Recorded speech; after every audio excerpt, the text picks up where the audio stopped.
This I love this story. I think it's really there's so much in it, and I just love it, and there's so many twists and turns. You read through it, it just keeps evolving. A true story about bogus photos of people is making fake of people making fake news. That is the correct headline, is making fake news. So this there was a gathering in France for this photojournalism festival. And they were displaying images of people in Soviet era apartments using laptops and a bear strolling down the street. Uh, and this came from a book. This is all from the article. The book of Velas by Jonas Benkinson. And he had traveled to North Macedonia, which had become central to the fake news industry during the 2016 election. And part of his book that was being featured at this contest were these pictures that you can see in the screenshot here. Bear walking down the street. There are pictures. I think there's a couple more examples here. So yeah, here's one, two people standing outside of a little diner. But 2 weeks after this conference, a Twitter account with the name Chloe Miskin tagged Bendixson in a tweet accusing him of fraud. That led to that got shared and retweeted, and UK filmmaker Benjamin Chesterton, also a critic of the film industry of the photography industry, retweeted the allegations, and it kind of like took on a life of its own. And the story became about how this guy had faked these photographs for his book that were featured at this photography festival. That's like terrible, right? Yeah, That's so brilliant. I love it. But so like, okay, whatever. A guy faked his stories. That's not super interesting. Turns out the photographer was the one who created the Twitter account to out himself. And he did this all as an experiment to see if anybody would notice or cared or whatever, to the point that the first, was it the introduction or the first? Yeah, the book's introduction describing his travels had been generated with artificial intelligence software. So his entire book was just an exercise in, I guess you'd just call it a social experiment. He made everything up. From this picture, part of the evidence against him was that somebody had spotted this same sweater, the same pink sweater, in another picture of his from like social media or something. And I just thought this was so funny that this guy set up this entire thing. Everybody played along over the course of weeks. There was outrage in the community. And then he finally comes out and is like, yeah, I did this whole thing. I set you up. It was all just a joke. LOL. I love it. This guy's got too much time on his hands. And I'm really curious, because this is the first thing I've heard about it. Is this article real or not? It appears. Have you done your research? It's on Wired.com. Yeah, but I mean that doesn't mean that Wired aren't. So it could be a satirical article about a made-up photographer faking photos. Yes. Further making up a Twitter account. And you fell for it. Buddy. I know. And it's actually the author of the article who created the Twitter account and wrote the book just to support this article. Fake newsception or something. I don't know. The truth is, I wrote the article. Yes. Just to make you talk about it. And no.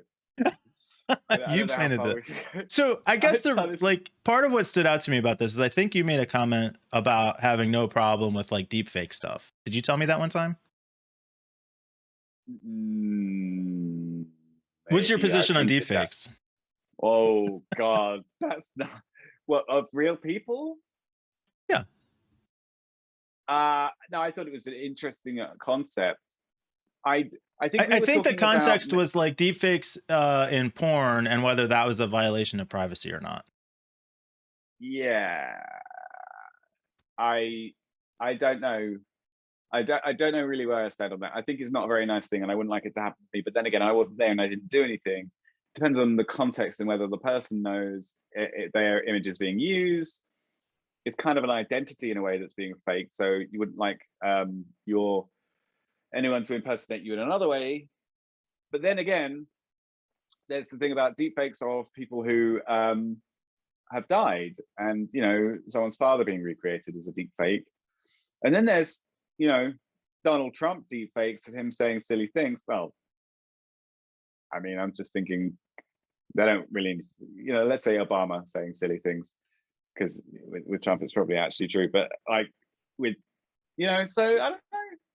I don't know. Or potentially saying serious things out of Yeah. to malicious ends.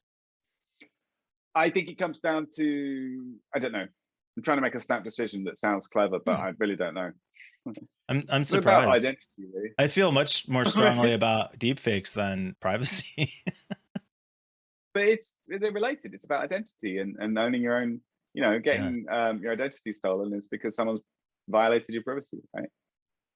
Kind of. And maybe that's where it Anyway. is. My problem with privacy is not privacy. My problem is like the identity theft. Okay. If I have a problem with privacy, I do not want to be the victim of identity theft.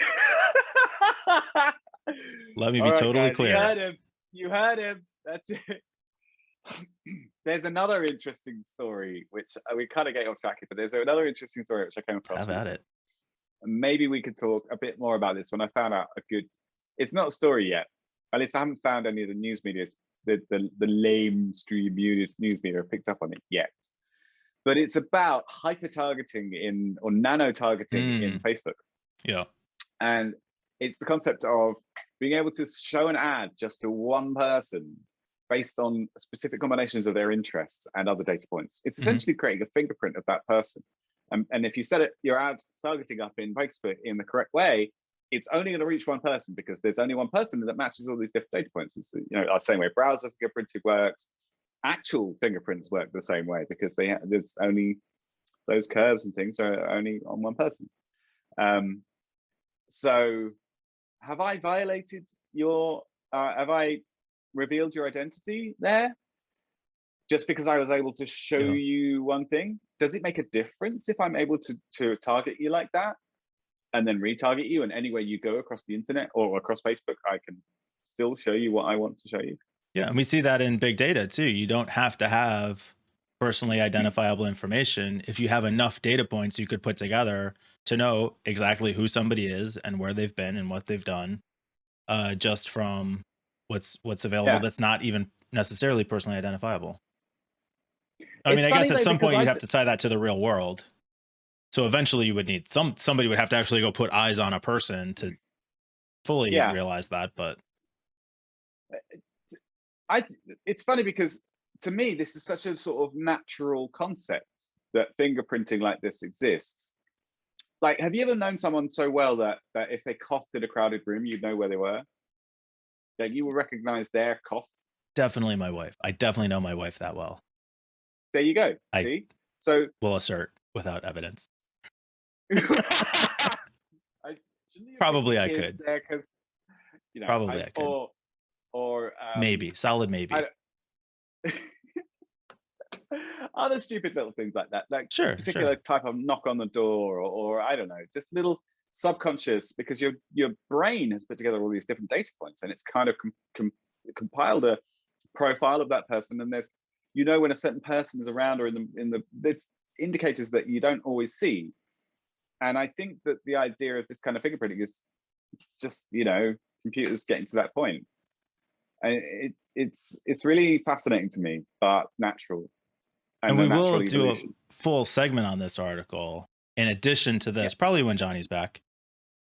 Well, the problem is that right now, the only resource I have is the paper itself, which I haven't read because it's academic and very dense. Power through. Yeah, power through. But the point is, and I saw something about this a little while ago about someone doing I don't know what the terms are going to be, hyper target, ultra nano targeting, or whatever. But they got like a group of 10 people or 50 people that they were showing their ads to, because they thought that those people would be so receptive to the specific ads, and you can tailor the ads themselves to be much more effective if Yeah. you know that the group is very small. And I'd So seen reporting it's a after the yeah. 2016 election here that that was a strategy that the Trump campaign used very effectively. They were running Really? thousands of different versions of ads targeted at very small groups of people, so that they and Wow. this was the campaign manager at the time. This was his business, I think, in Texas. Was this kind of marketing and how he got connected with the campaign in the first place? Don't recall the guy's name right now, but yeah, had used that kind of micro targeting strategy pretty effectively during the election. Credited for at least some of the Interesting. success of the campaign. It's a bit scary to think that you can be targeted in that way. I don't like that idea, but I think that it's it's going to happen. But I think that's the. I mean, that feels to me similar to like the video surveillance and all that. Like, we didn't That's have how the we got here, right? ability to see all those things, but now we do. It was always there. People could see me walking from my house to a store or whatever. That's never been a secret. But now, instead of just a nosy neighbor looking out the window, the entire world could see because potentially I'm on a webcam. Yeah. I don't know. I think here's my here's something that I'm getting more and more convinced about lately. Is not preventing it happening. It's just making people aware that it's happening, about the scale and the depth of it, and Yeah, then that's giving fair. them agency to decide to change what they're doing so that they're not Lock they're themselves in their removing themselves houses from the with situation. in a Well, Faraday no, cage with no access to the internet. no, I don't think you can ever permanently remove it. But that, I mean, that's obviously the far end of the scale. But like, I think about it like going to a cafe where the staff are particularly gossipy or nosy, and they're always kind of prying into it. You're talking about the customers behind the back and something like that. But they serve really good coffee, so you have the choice. Like, if you know that they're gossipy in this cafe, you might choose not to go there because you've got a new hairstyle and you don't want them to criticize you, or you don't want them to slag you off behind your back or whatever. But they've got really good coffee, and you might still keep going. So it's going to happen to one degree of another, and I think giving people agency to choose for themselves is key. So the article is unique on Facebook formulation and evidence of nano targeting individual users with non-PII data. We will either see more reporting come out on this, read 16 pages of this paper, not a chance, or we'll just talk about it again in another segment based on the headline, which is, that's probably more likely. I think that's definitely the way to go. Yeah, But if you want to we see need to it, make definitely have to yeah subscribe to the channel. yes It's the only way you're going to know how this only way. cliffhanger plays out.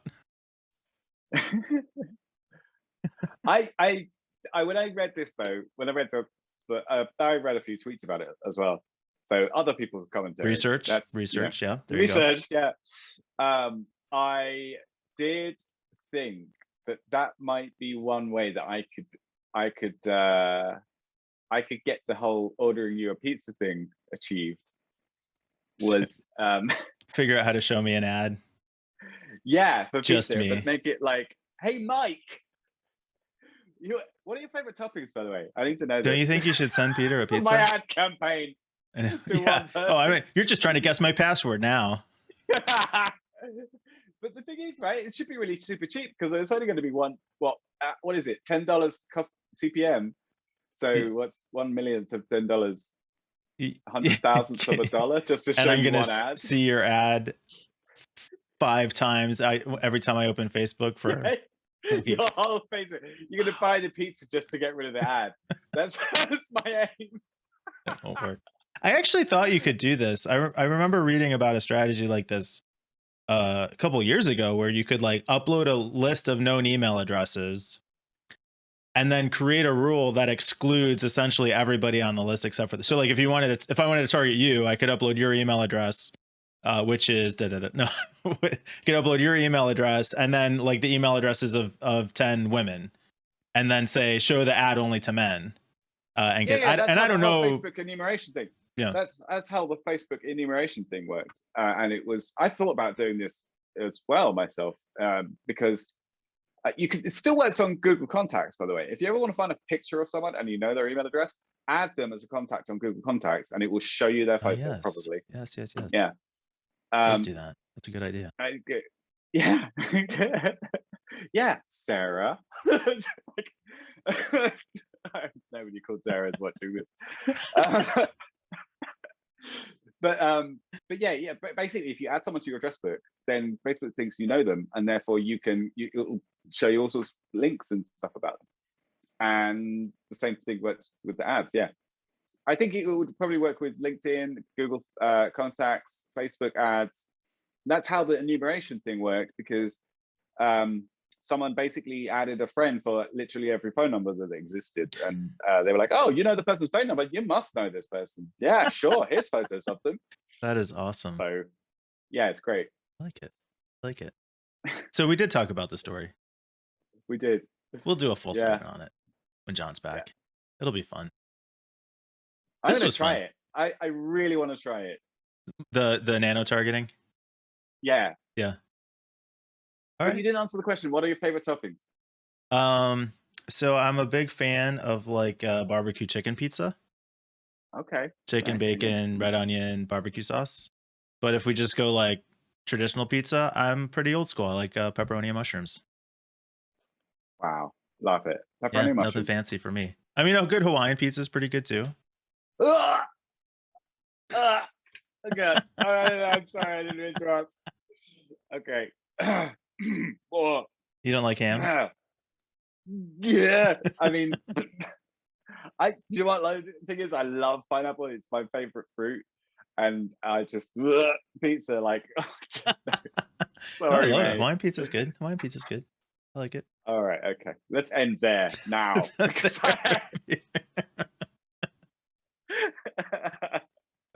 Yeah, for everybody watching probably wishes we ended 15 seconds ago, You but just that's fine. lost our only subscriber. You know you've ruined it for us. No, there's an audience out there for Hawaiian pizza, and they will hate watch just to get back at you. All right. Which I'm totally fine with. If you want to hate watch because of the insulting bring thing it Peter on. just said about Hawaiian pizza, the best way to pay us back is to like and subscribe. And if you dislike, hit the dislike button twice. It shows you really mean it. Really mean it, yeah. All right, cool. This is fun. guys. Keep an eye out for the next article.